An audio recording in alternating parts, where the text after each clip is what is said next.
You, on the other hand, can have all the flexibility in the world to go for these crazy ultimates that can really just stomp on the enemy team. Where is the Grok pick right now? You know, we're seeing this, how much influence we have with Grok first 2 games. Is this going to be a Grok pick? I'm putting my eyes on the pick. Come, we have 2 more seconds. Oh, it's an Akai! Wow. That's a jungle Akai if I've ever seen one. You know, Akai can actually flex to be a support as well. I agree. The meta is all about flex picks, right? What's available. Even Valentina can jungle and Akai can support. So there are so many different options you can play this game now. That's why the coaching system is so important in the meta. You're right. Game 1, Carl TZ brought out the jungle Grok, and who's to say that he hasn't picked up a page out of his Grand Finals rival Wise, you know? Maybe he will start rocking the jungle Valentina, but going into the second phase, there goes Echo taking away the potential for Panda to play the Harith. What's Hawk trying to lock out? It's so hard to read what Hawk might ban out because, again, Echo, they're flexing. They are. They are absolutely flexing right now. They haven't picked up a gold laner, yet they're going for the gold lane bans. They are really nailing it down now. 1-1, carry, Clint. I mean, wait, no. That's a Harith and then the Ling, right? I thought it was going to be Clint. The Clint ban coming in for Echo, but they need to leave a few heroes open for themselves too, right? And I guess that's what they're doing. They have the first pick in the second phase. By banning out the Harith, the carry, and the 1-1, it does give them another opportunity to really lock Panda down in the draft. Force him maybe to play another Moskov. Yeah, they could have. I mean, now if you look at the entire comp for Team Echo here, they're diving Moskov is going to be okay, but at the same time, it's a similar story to a carry, right? If you fail the first dive, Moskov can easily push your way, dash to a safer position, and just go to town with Inspire. So, I mean, this is definitely viable, but at the same time, there are also options that's available, kind of like, you know, you might run Kadita support and play Faramis in the mid lane for the entire side of Hack. That is a hero that is oddly absent, at least for today's matchups, right? Faramis, very mum. Echo on the swing back picks up old reliable despite having, I mean, it's safe to say a bad group stage performance, right? Abysmal win rate for Beatrix. And the Claude too. You know, we might see that happen. Claude and Beatrix. Looking at the composition that Team Hawk have drafted for themselves, the Claude can't work. It has a lot of synergy just diving in together. But then you need to think about also, what are they going to go for the mid lane, right? Have we already seen the mid lane? Is it the Kadita or is it perhaps the Joy? Or is it the jungle pick? Now it comes down to just that, how Team Hawk are going to use these flexible picks in the Kadita and the Joy. Are they going to pick up an Atlas? Because they need an engage right here, right? I think Brody. Yeah, or yes, you know, another marksman like Brody would be really good because strong early game to really take away a lot of Bendy's early game power. And now here we go, the last 2 picks. They go for Claude and Hilda. Looking at this lineup, you can see that it's in their essence that they're trying to stop the whole Valentina dynamic, right? Like Blazing Duet, nah. Power of Wildness, nah, right? Bravest Fighter, Rhythm Beat, you feel bad if you stole those as a Valentina, but now in execution, will it be the same way? In practice, can they make the most of that? Echo has one more pick to go with. What else is missing? Because again, the whole flex thing, it's even getting me confused. At this point, just put the Akai in the jungle, right? Just pick up a solid roamer for yourself right now. No Grok, no Kufra, no Cho. There's a lot of crazy bans here already. Hey, Natalia's up for grabs and Yaoi wants to play it. And also, fun fact, Beatrix's total assists in career has reached 5,800. As a hero. As a hero. In pro play. Wow. 5,800. Is that the right number, 5,800? Yeah. All right, that's a lot of Beatrix games. That is a lot of Patriots games. But Natalia as a pick definitely was not something that I expected coming out today from Team Echo. But it makes a lot of sense, right? Because, okay, if you're a hero that's going to give our jungler a hard time, why don't I do the exact same? You know, by picking on Natalia and getting vision and just completely mess around in your jungle. Yeah, the only real nombo I'm seeing from Echo is they picked the Natalia into the Hilda. Yeah. Who can play, in this case, woman-to-woman defense. Right? The power of wildness, right? Yeah. Obviously. You just check in where Yaoi could be. So it's now, again, reverse psychology. I know where you are. Are you going to do what I expect you to do? Because if not, then that's a huge cross-map game of tag. Well, let's see the execution of both of these drafts. Once again, match point for Echo. Team Hawk, they need to pull out all the cards they have. Ladies and gentlemen, game number 3 of this best of 5. Wait, this is a lane swap? This is a lane swap. I see Claude on the top lane. And meanwhile, their EXP laner now is going to the goal lane for Team Hawk. This is the Malaysian swap we're talking about. TM! The Malaysia swap TM! And of course, not to say where Yaoi is, but look, he's looking for an early catch, and Min is doing just Min things. Back to regular programming. It's also Valentina in the jungle, not the Akai Sakai mid. We saw this Like Drian. Like Drian on esports. They played this before. Akai mid, Valentina jungle. All right, why? Dave. I mean, right now it's all about getting level 4, right? Who gets a level 4 before the first hurdle is going to have the upper hand. And sometimes you can see a Chao-Selena combo, just make sure more people get level 4 at the first hurdle. Akai mid can do the exact same because you can push an enemy jungler away and give your team the upper hand on getting the first hurdle. Min may have walked into an alley he cannot get out of, or can he? Oh, of course he can. Of course he can, man. He did this in the group stage. It's the Malaysian Hilda, right? They get out of any situation. Not in game 1 though, right? Again though, if you look at it, Team Hawk, Echo, this composition, Man's gonna have a lot more of a good time here in the mid lane, just clearing out waves. And Man's gonna actually get that level 4 a bit faster. Meanwhile, Lola gonna be ganked by Benny and Yaoi. I personally don't like the lane swap here. It's not as effective as the previous lane swaps, specifically the ones we saw in the group stage, but more on that mid Akai. I like how this was both a... Oh, watch out. Oh, Lola's fine. It was more of a reparative move, if I'd say, a calibration, because look, there's not many ults that the Valentina can steal, right? So what you do with that heavy spin is you help confirm objectives. Look how deep Gary is. Oh, Sanford. Gary needs to be very, very careful. The Petrify finds him, but Gary is going to be able to actually sidestep out of that one. Once again, jumping out. Heavy spin popped in. 2 ultimate, 3. Count call TZ. And now, it's time for Team Hawk to use this resource advantage, but Yaoi is dealing so much damage onto Gary right now. Panda picks up the gold buff. Yaoi is going to be caught. Panda dealing out just a bit of damage, revealing them with a battle mirror image, and Echo are forced to back away. Panda still just trying to clear the wave. I mean, this is the even trade on skills, but look at Team Hawk pressuring Panda's lane, making sure he gets so much farming. Here comes the dive. They're going onto Yaoi, and it's a good targeting move by Team Hawk. First blood over to Team Hawk as Min is going to be targeted by Sanji, who rotates in, but he doesn't have the heavy spin to really punish the other members of Team Hawk. I just gotta say this early on, right? 3 minutes in, the absence of Benny Cutie and of course Carl TZ calling the shot. Well, maybe because we also haven't seen the full potential of Yaoi. Is Echo lacking damage here? I mean, it seems like it on the other side because Joy, really hard to kill. Kadita, really hard to catch. Hilda, how do you kill Hilda? Played by Min. It's impossible, right? I mean, yes, you're lacking damage. It's not really you're lacking damage. It's the other side are just way too tanky for you to do anything about that. Here we go. 4-man gank, 3 ultimates. Holy moly. It's a 4-min gank. Yeah, it's a 4-min gank. Okay. Oh, I see what you did there. And I also see what Sanford's trying to do here with the Black Dragon form. He gets the Petrify down. Man is going to be able to pop that rough waves. Gets all the HP back as Gary jumps back and forth. Looking for the Retribution as Sanford joins in with a Furious Dive. Lola going to be able to find a kill onto Carl TZ. Sanford falling 2. Team Hawk finds 2 on the board with the turtle as well. Lola flickering out. Yaoi baited in. Gary looking for the kill. Yaoi going to be taken down. Double kill for the man, Gary. That's a non-starter. Echo walked into a fight that they could have sworn they could win, but THQ said, Team Hawk says, no, we'll take your lunch money and we'll ask for it again tomorrow. They want so much on the map and they're not done. They're not. This is a Malaysian style at a full display right here. Hilda trading 4 ultimates on the blue side jungle of Echo. At the same time, entire Hawk just started the turtle on command. You know, they know you don't have the ultimate, you don't have the skill necessary to contest this objective. They started it, and Echo, when they showed up, Team Hawk punished him and punished him properly. Here we go again. Oh my god, 2 times now. There's so many ults used just to get him out of the way. He's such a nuisance in this game.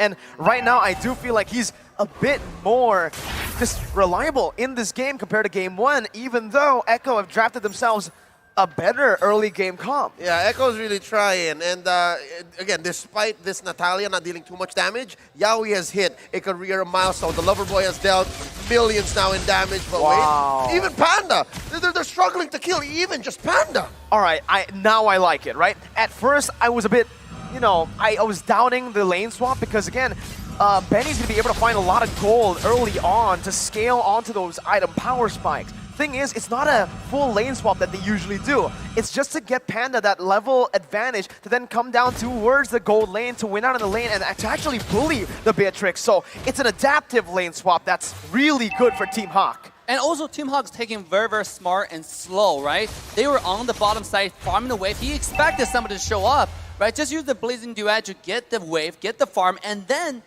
dip, right? Get out of there. Here we go. The next turtle contest is live. Sanji trying to create an opening for his team as Lola does the same, zoning Sanji away.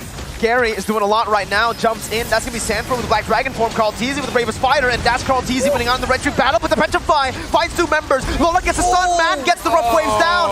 Fans looking for more. Sanford to be stunned up as Yaoi jumps in onto the mid lane. Sanji flickering out, hits the wall. Gary looking for it, finds the killing spree, and the mid lane turret falls. It's a trade, but Lola in that gold lane now is still going to be able to survive. Meanwhile, Min chasing Yaoi down will mean that Team Hawk will have all they can say on the mid lane tier 1. That's a turtle for Echo, but they suffered so many losses. I can tell that Benny Curie also had some hard decisions to make, and it ended up not killing or not dealing damage to anybody. Yeah, and now look at Yaoi getting vision. It's more of a mental game right now on both sides, right? Who's going to outsmart each other? Because both sides, like, they don't have a set strategy, full-on engage. It's like one at a time. You really have to play careful. Look, Panda shoved the lane and dip, but Yaoi's on the chase. Oh, and he finds the kill.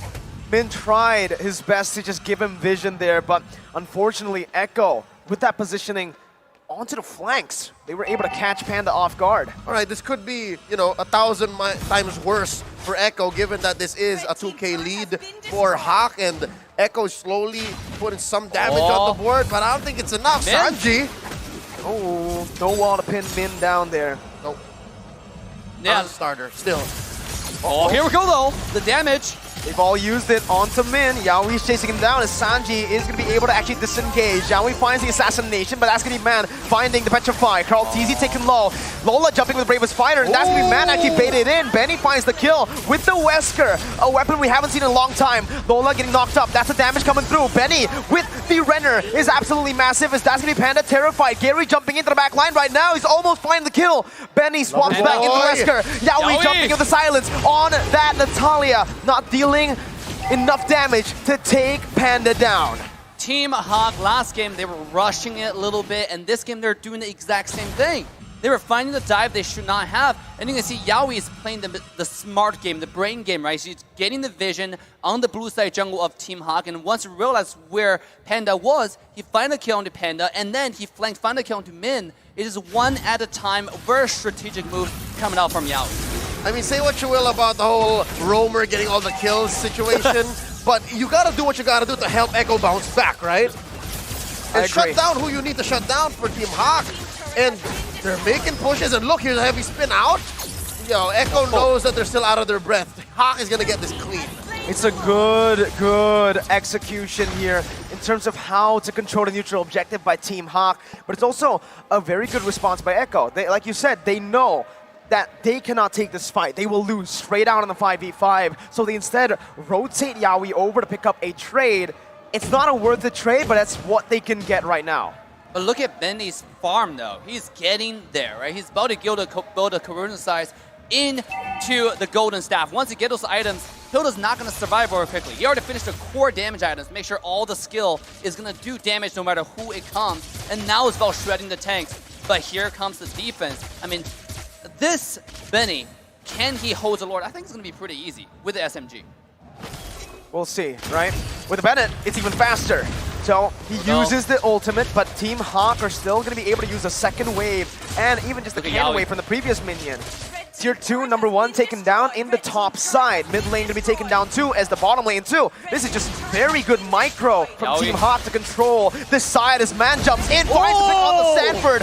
Panda with BMI, Gary to be pinned down, as that's going to be Sanji just wreaking havoc, but Gary does the same thing, dodging away from the CC, dealing damage while he's at it. A 1-for-1 as Sanford and Man get taken out, but it's still Team Hawk who find the base turret and find the better value.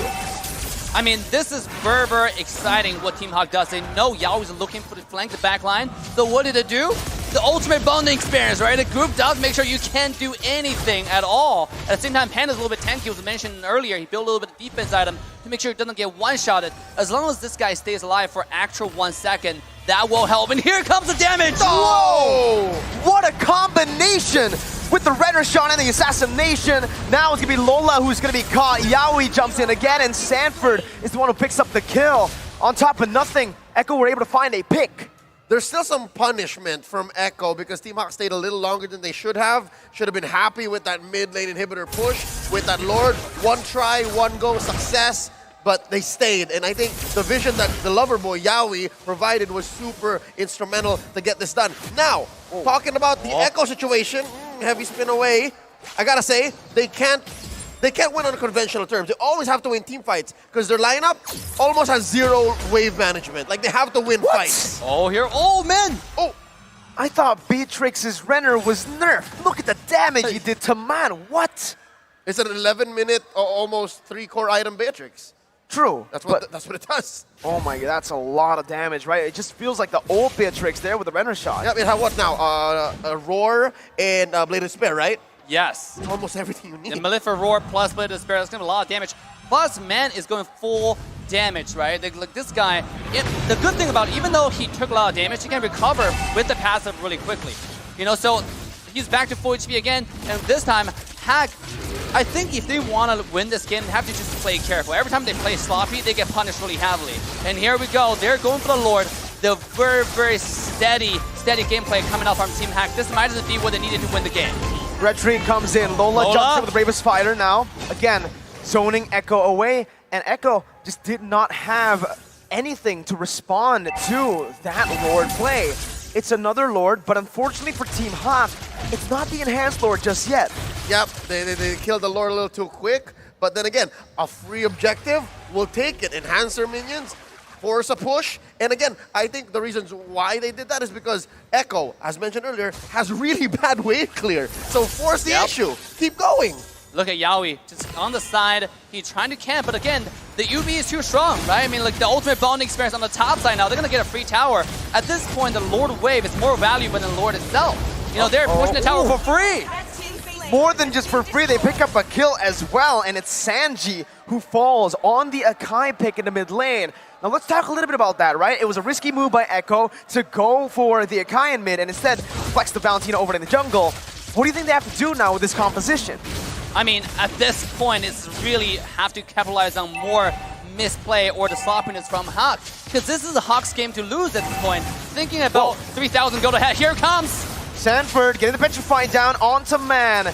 Now still getting back to HP. Yaoi absolutely assassinates the mid laner, but Panda shuts him down. That's some more gold onto Panda that you do not want on him for Echo. Right now, with the loss of your roamer that can flank and give you vision, Team Hawk going to be able to actually siege that base turret down. Panda jumps back to his BMI, and Team Hawk are just playing it disciplinedly. From worst to bad to not so bad to just no base turrets left, the situation for Echo has to have some rubber band, and I just can't put my finger on it. You were asking about if the mid Akai was a little too risky.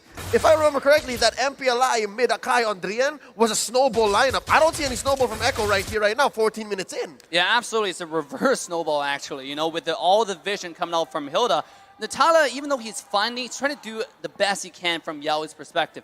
But the team is just not able to follow up with damage, because you have a Hilda on their entire team's base, absolutely unkillable. So it's, again, at this point, you can see the Team Hawk is being very disciplined, sinking the wave, actually not pushing the wave at all, just slowly but surely making sure the wave is pushed down to their side so Echo doesn't find any farm, maintain their goal lead, and wait for the next Lord. But here comes the punishment from Yaoi. That's a lot of damage, my dude. And Yaoi just deleted, man. No one's gonna be able to find him too right now. Wow. That's the lover boy for you. That's the lover boy. And it's going to hit critical mass, exactly what this Natalia can do at this point in the game, approaching 15 minutes. Absolutely. It's at this point, Echo's win condition is either Hawk's mistake or Yaoi finding the flank. And speaking of flank, here it comes again. Uh-oh, man, popping the sprint, gonna be actually pinned down, but the damage isn't enough just yet. Oi. Gary leaving to collapse, Benny flickering forward, finding the kill, but using his resource. Now, it's an all-out fight from everywhere. Benny's still in the bush, dealing a lot of damage. Gary gonna be melted down, but in the back line, look at Carl Teasy, who's gonna be taken down. Panda with the mid-nature, and the blazing duet outplays Sanford. Picking up a nice kill for Gary. Yaoi gets the minion, the creep, and that is a mistake you do not want to see because Team Hawk run wild on Echo. Sanji losing immortality. Lola and Gary dealing damage enough to pick up the unstoppable. The minion waves are still coming down. Can Team Hawk end? It's just Benny. It's just Benny. It's about 10, 12 seconds before anyone else from Echo comes back. Could this be the beginning of a reverse sweep? Benny once again trying to stun, but it is going to be Mon who deletes him off. Team Hawk, they were pushed to the edge, but they have come back. It's 2-1. Team Hawk have done it. Yibombe, Team Hawk, back on the board. 2-1. It's not over yet. It's not over yet. One crucial mistake from one little auto attack can change the fate of the entire game, my guys. That was insane. How he how he just jumped in the bush, and then it's one auto attack on the minute because it disappeared. You know, Claude disappeared, he can't auto attack anymore, and that lost the game for Echo.